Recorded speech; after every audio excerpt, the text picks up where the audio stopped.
اپنی اولاد کا تعلق جو ہے اللہ کے ساتھ جوڑیں گے تو پھر یہ اولاد جو ہے آنکھوں کی ٹھنڈک بنے گی.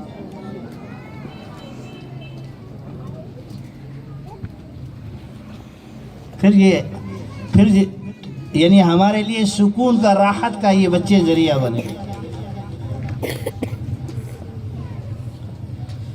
تو ایک تو میری گزارش ہے اساتذہ اکرام سے بھی، یہاں کی انتظامیہ سے بھی، اور جو والدین تشریف لائے ہیں بچوں سے، ان سے بھی میری یہی گزارش ہے کہ اپنے بچوں کا تعلق جو ہے وہ اللہ کی ذات کے ساتھ پہلے جوڑو. یہاں آپ کو ایک واقعہ سنا دوں. علامہ تستری رحمۃ اللہ علیہ بہت بڑے ولی گزرے ہیں، بہت بڑے بزرگ ہیں. حضرت جنید بغدادی رحمۃ اللہ علیہ ان کے بھانجے ہیں.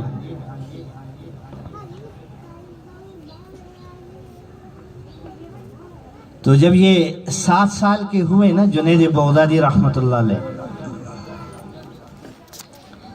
ان کی جو والدہ تھی وہ علامہ تستری رحمۃ اللہ علیہ کی ہمشیرہ تھی. تو انہوں نے اپنے بیٹے کو جنید بغدادی، ابھی جنید نام تھا، ان کو جا کے جو ہے علامہ تستری رحمۃ اللہ علیہ کے ہاتھ میں ان کا ہاتھ پکڑا دیا کہ بھائی صاحب اب یہ آپ کے حوالے ہیں، ان کی تربیت آپ کے ذمہ.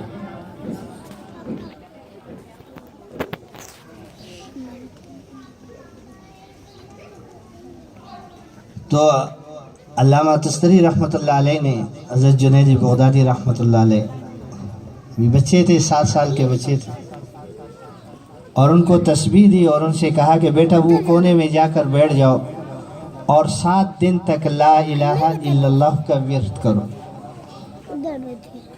7 دن تک. ابھی بچے کی تربیت شروع ہو رہی ہے. ماں کی بھی چاہت ہے تربیت ہو جائے. اب یہ تربیت کا انداز ہمارے بڑوں کا کیسے تھا؟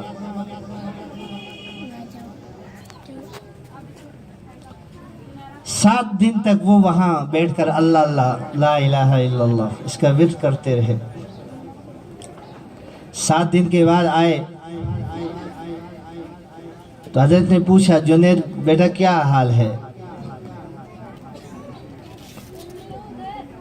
تو کہنے لگے حضرت اب تو مجھے اپنی جان کا بھی نہیں پتا کہ میں بھی کچھ ہوں یا نہیں. اب تو اللہ ہی اللہ نظر آ رہے ہیں. تو سب سے پہلا تعلق جو ہے وہ کس کے ساتھ جوڑا؟ اللہ کے ساتھ. پھر آپ جانتے ہیں کہ حضرت جنید بغدادی رحمۃ اللہ علیہ کتنے بڑے بزرگ بنے. ایک موقع پر حضرت تشریف فرماتے حضرت تستری رحمۃ اللہ علیہ اور ان کے ساتھ اور بڑے سارے مشائخ آئے ہوئے تھے، اولیاء اکرام بیٹھے ہوئے تھے، اور آپس میں شکر کی تعریف پر بحث ہو رہی تھی کہ شکر کس کو کہتے ہیں. تو کسی نے کہا کہ بھی جو اللہ دے دے اس پر اللہ کا شکر، یعنی اللہ کا شکر یہ ادا کرے کہ اللہ تیرا شکر ہے تو نے یہ نعمت دی ہے، اس نعمت کو صحیح استعمال کرنے کی بھی توفیق دے. کسی نے کیا تعریف کی، کسی نے کیا تعریف کی، شکر کی تعریف. تو یہ جنید بغدادی ابھی بچے تھے 7 سال کے، یہ باہر کھیل رہے تھے. تو حضرت نے ان کو آواز دی بیٹا ادھر آؤ، یہ بڑے بڑے حضرات آئے ہوئے شکر کی تعریف بتا رہے ہیں کہ شکر کی یہ تعریف ہے کہ اگر اللہ دے دے تو اس پر اللہ کا شکر کرو، اور اللہ نے جہاں جہاں اس کے استعمال کی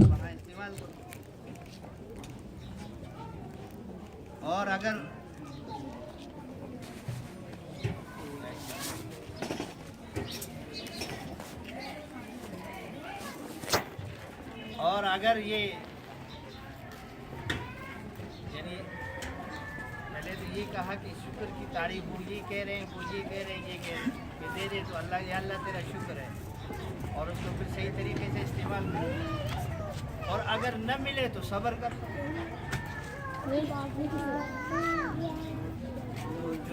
چھوٹے سے بچے تھے 7 سال کے، تو کہنے لگے یہ شکر تو بلخ کا کتا بھی کر لیتا ہے، اگر اس کو مل جائے تو وہ کہتے تیرا شکر ہے، نہ ملے تو وہ بھی بڑھا دیتا ہے. فرمایا تمہارے ہاں شکر کس کو کہتے ہیں؟ فرمایا میرے ہاں شکر اس کو کہتے ہیں کہ اللہ دے دے، اگر اللہ نہ دے تو اس پر شکر کرے، اگر اللہ نہ دے تو اس پر شکر کرے، اور اگر اللہ دے دے تو اس کو اللہ کے راستے ہے۔ وَلَقَدْ آتَيْنَا لُقْمَانَ الْحِكْمَةَ أَنِ اشْكُرْ لِي، اس کی دوسری آیت ہے وَإِذْ قَالَ لُقْمَانُ لِابْنِهِ وَهُوَ يَعِظُهُ يَا بُنَيَّ لَا تُشْرِكْ بِاللَّهِ إِنَّ الشِّرْكَ لَظُلْمٌ عَظِيمٌ۔ تو بچے کی تربیت کے بارے میں سب سے پہلی چیز یہ ہے کہ اللہ کے غیر سے اس کو ہٹا کر اللہ کی ذات کے ساتھ اس کو جوڑنا۔ لیکن یہاں ایک بات اور بھی یاد رکھے، جیسے اللہ نے یہاں جملہ استعمال کیا ہے یا بنی لا تشرک، اے میرے پیارے بیٹے، لقمان حکیم اپنے بیٹے، اے میرے پیارے بیٹے۔ تو بچوں کی تربیت کے اندر جو ہے پیار کو، محبت کو جو ہے وہ مد نظر رکھیں۔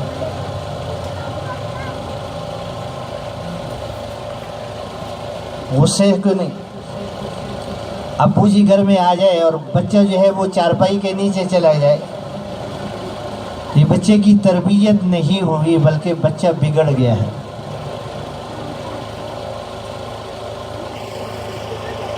اور آج کل جو معاشرہ سامنے ہے، تجربات بھی ہے کہ پہلے ابو سے ڈرتے تھے بچے، اب ابو سے نہیں ڈرتے، امی سے ڈرتے ہیں۔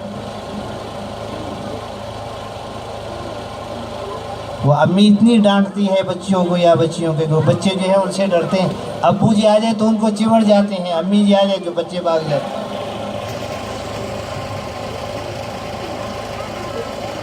بہرحال یہ ہے کہ بچوں کی تربیت ہو تو ایک تو ان کا تعلق اللہ کی ذات کے ساتھ جوڑنا میرے محترم بھائی۔ اور ایک دو باتیں اور عرض کر دوں۔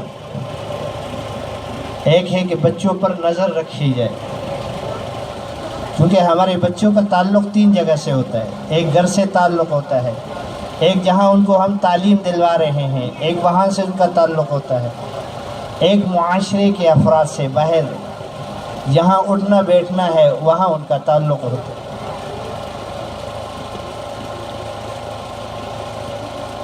ان تین جگہوں پر بچوں کی حفاظت، بچوں پر نظر رکھی جائے۔ سب سے پہلی چیز تو یہ ہے کہ گھر کا ماحول دینی بنایا جائے۔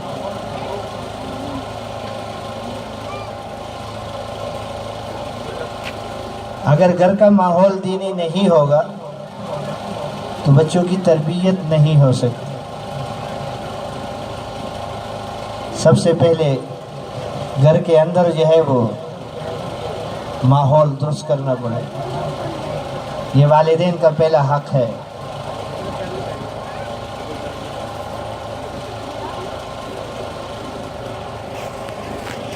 کہ ہم گھر کے ماحول کو درست کریں۔ جن گھروں کا ماحول درست ہوتا ہے وہاں الحمدللہ سکون ہوتا ہے۔ جیسے ابھی میں نے اے سی کی مثال دی، ایئر کنڈیشن، اگر ایک آدمی ایئر کنڈیشن چالو کر دے اور دروازہ بھی کھول لے تو ایئر کنڈیشن فائدہ نہیں دے گا، کمرے کے اندر ٹھنڈک نہیں بنے گی، دروازہ بند کرنا پڑے گا۔ تو ایسے ہی جو ہے اگر یہ بچے کا تعلق اللہ کی ذات کے ساتھ جڑ جائے، لیکن اگر اس کو غلط ماحول کے حوالے کر دیا تو وہ تعلق خراب ہو جائے گا، فائدہ نہیں ہوگا اس تعلق سے۔ تو اس لیے کام تو یہ ہم کریں کہ ہم اپنے گھر کے ماحول جو ہے وہ درست کریں۔ گھر کے اندر تعلیم ہو، فضائل اعمال کی تعلیم ہو، یا سیرت مصطفیٰ صلی اللہ علیہ وسلم۔ ہمارے مولانا ادریس صاحب رحمۃ اللہ علیہ کاندلوی جامعہ شفیہ والے، انہوں نے لکھی ہے 3 جلدوں پر، وہ اپنے بچوں کو سکھائی جائے۔ سیرت کے موضوع پر وہ بڑی آسان ہے، وہ اردو میں لکھی ہوئی ہے، مفتی شفیع صاحب رحمۃ اللہ علیہ نے کتاب۔ تو گھر کے اندر ان کتابوں کا مذاکرہ ہو، بچوں کو روزانہ اس کی تعلیم دی جائے۔ اور گھر کے اندر والدین جو ہے کوئی ایسی حرکت نہ کرے کہ جس سے بچوں پر برا اثر پڑے۔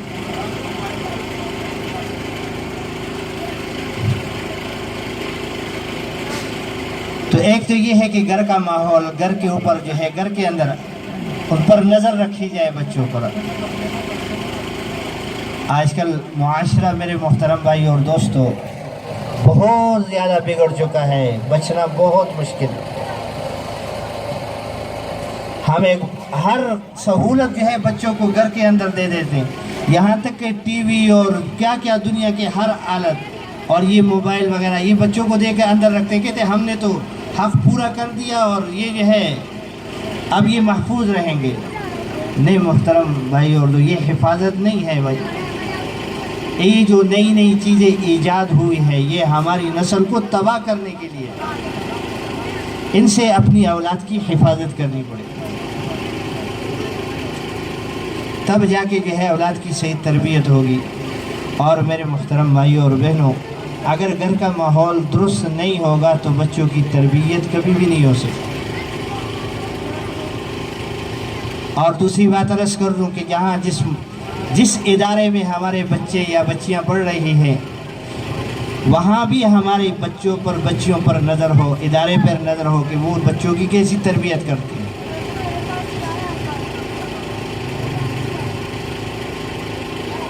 اور ایک تیسری بات یہ عرض کر دوں کہ ہمارے بچوں کا جن کے ساتھ اٹھنا بیٹھنا ہے وہاں بھی بچوں پر نظر رکھی جائے۔ اگر ان 3 جگہوں پر ہم نے بچوں پر نظر رکھ لی اور ان 3 جگہوں سے بچوں کی تربیت کے بارے میں ہم نے اپنا حق ادا کیا تو یہ بچے جو ہے ہمارے لیے قرۃ اعین، آنکھوں کی ٹھنڈک بنیں گے یہ بچے۔ اور اگر گھر کا ماحول نہیں ہے اور ادارے میں بھی ہماری بچوں پر نظر نہیں ہے، باہر کی سوسائٹی میں بھی بچوں پر نظر نہیں ہے میرے محترم بھائی اور دوستو، تو پھر یہ بچے آنکھوں کی ٹھنڈک نہیں بن سکتے۔ اس لیے اس کی ہمیں محنت کرنی پڑے۔ تو ایک تو یہ ہے کہ ہم بچوں کی تربیت کے اندر ان چیزوں کا خیال رکھیں، اور سختی جو ہے یہ نہ ہو، سختی نہ ہو ہمارے لہجے میں۔ دیکھو دنیا کے بارے میں ہم سختی نہیں کرتے بچوں کے ساتھ، لیکن جہاں دین کا معاملہ آ جاتا ہے ہم سختی شروع کر دیتے ہیں۔ اور نماز کیوں نہیں پڑھی؟ حالانکہ دنیاوی معاملات میں ہم اتنے پیار سے ان کو چلاتے ہیں، تو دین کے معاملے میں کیوں ہم پیار سے نہ چلائیں؟ اور پیار محبت کی تو بہت بڑی نعمت ہے۔ اللہ نے اپنے حبیب سے فرمایا فَبِمَا رَحْمَةٍ مِّنَ اللَّهِ لِنْتَ لَهُ، کہ میرے حبیب ہم نے ہم پر یہ ایک بہت بڑی، یعنی آپ کو ایک بڑی نعمت عطا فرمائی ہے کہ ہم نے آپ کو نرم بنایا ہے، نرم، ہر ایک کے لیے بک جاتے تھے۔ تو میرے محترم بھائی اور دوستو، نرمی سے دین پر لانے کی کوشش کرے بچوں، اور والدین سے یہ بھی میری گزارش ہے، اساتذہ بھی، کہ بھی بچوں کے سامنے کوئی ایسی حرکت نہ ہو جس سے بچوں پر برا اثر پڑے۔ اس کی مثال میں دے دیتا ہوں، ہمارے گھروں کے اندر یہ ایک نظام چلتا ہے، اللہ ہم سب کو معاف فرما دے۔ ایک بچہ بیٹھا ہوا ہے، فون آیا، فون کسی کا، تو ہم بچے کو کہہ دیتے ہیں، اس کو کہہ دیتے کہ ابو جی گھر نہیں ہے۔ استاد ہے تو شاگرد سے کہہ دو کہ استاد جی یہاں نہیں ہے، حالانکہ وہاں ہوتا ہے۔ لیکن یہ جو اس نے ایک ایسا بچے کے سامنے جھوٹ بولا، اس بچے کا اثر اس کے ذہن میں راسخ ہو گیا، بنا۔ کل جب وہ بڑا ہوگا وہ بھی ایسی حرکت کرے۔ تو اس لیے بچوں کے سامنے ایسی حرکت کرنا کہ جو ناجائز ہو، اس سے بہت زیادہ پرہیز کیا ہے۔ دروازے پہ دستک دی کسی نے، ابو نے بیٹے، حالانکہ اللہ کا قرآن کہتا ہے وَوَصَّيْنَا الْإِنسَانَ بِوَالِدَيْهِ، کہ والدین اگر تمہیں غلط بات کی وصیت کرے تو ان کی بات نہ مانی جائے اگر وہ غلط چیز کا حکم دے۔ اب ہماری نظر میں یہ غلطی نہیں ہے کہ باہر دروازے پہ ایک آدمی آیا ہوا ہے اور ہم اپنے بچے سے کہہ رہے ہیں کہ جا کے کہہ دو کہ جی ابو جی گھر میں نہیں ہے، یہ ہماری نظروں میں یہ غلطی نہیں ہے، حالانکہ یہ جھوٹ ہے سب۔ اب اس کا اثر اس کے اوپر پڑتا ہے کہ جب وہ بچہ بڑا ہوگا کل تو تو وہ بھی اس کی بھی یہی عادت بنے. دوبارہ یہ ہے میرے محترم بھائی اور دوستو، یہ جو ہماری نسل ہے، بچے ہیں بچیاں ہیں، ان کی تربیت پر جو ہے زیادہ ان کی طرف توجہ کی جائے. اور معاشرے کے اندر آج کل جو نئے آلات آئے ہیں یا نئے جو ہے فنکشن اور نئے، ان سے ہم کوشش کریں حد الوسع اپنے آپ کو بچائیں، اپنی اولاد کو، اپنی نسل کو بچائیں. یہ سارا ماحول آج جو ہے ہماری دینی جذبات کو ختم کر دے گی. اس لیے میرے محترم بھائی اور دوستوں اور بہنوں، اللہ ہم سب کو جو ہے صحیح طریقے سے جو ہے بچوں کی تربیت کی بھی توفیق نصیب فرما دے، اور اس بارے میں جو ہے آنکھیں بند نہ کرے بلکہ نظر رکھے اپنے بچوں پر، بچیوں پر، کہ جو ہے وہ کسی غلط سوسائٹی میں، غلط جگہ میں جو ہے وہ نہ جائے، بلکہ اچھے انداز سے گھر کا ماحول اچھا کریں، اچھے ادارے میں بچوں کو داخل کریں اور ان پر نظر رکھیں کہ ہمارے بچے جو ہیں وہ صحیح طریقے سے دیندار بنیں. دنیا دار بنانا لازمی نہیں ہے کہ ہم دیندار کا مطلب یہ ہے کہ آخرت کے لیے ان کی زندگیوں کو بنائیں، کیونکہ ہم نے مرنا ہے، ہم نے بھی مرنا ہے، ان بچوں نے سب نے مرنا ہے، سب نے اللہ کے سامنے پیش ہونا ہے. تو ہم یہ جو دنیا کے اندر بچوں کی تربیت کے اعتبار سے مدارس میں، کسی بھی ادارے میں، کسی جگہ میں، اس نیت سے ہم بچوں کی تربیت کریں کہ ان کی آخرت اچھی ہو جائے. یہ نہیں کہ ہم نے ان کی دنیا ہی بنانی ہے، صرف دنیا تو تھوڑی سی ہے، تو آخرت کے اعتبار سے جو ہے ان کی تربیت ہو. اللہ مجھے بھی اس کی توفیق نصیب فرمائے، آپ کو بھی توفیق نصیب فرمائے. وآخر دعوانا الحمدللہ. جزاکم اللہ. یہ تھے ہمارے علاقے کی مسجد طوبہ کے خطیب اور امام مولانا عزیز الرحمن صاحب. اللہ پاک ان کے علم و عمل میں، صحت میں اور زندگی میں برکت نصیب فرمائے. ہماری سرپرستی فرماتے ہیں، اللہ پاک ان کو جزائے جزیلہ نصیب فرمائے اور آخرت کے اندر بھی اللہ پاک ان کو بہت بڑا انعام نصیب فرمائے. اب میں اقرا زینت الاطفال اسکول کے بچے جو ویلکم پیش کریں گے، اور ہماری لیڈیز خواتین کی طرف ہی وہ لوگ کریں گے، اور آپ کو ان کی آواز آئے گی. جیسا کہ ایک پروگرام آپ نے دیکھا اور فیمیل نے ان کی آواز کو سماعت کیا، ایسا ہی ایک پروگرام آپ سماعت فرمائیں گے، جینٹس حضرات، اور لیڈیز ان کو ملاحظہ فرمائیں گی. لہذا میں دعوت دیتا ہوں ہمارے اقرا زینت الاطفال کے ہونہار طالب علم زین العابدین بن محمد خالد پلے نرسری اور پریپ گروپ کے ساتھ تشریف لاتے ہیں اپنا پروگرام پیش کرنے کے لیے. محمد زین العابدین بن محمد خالد.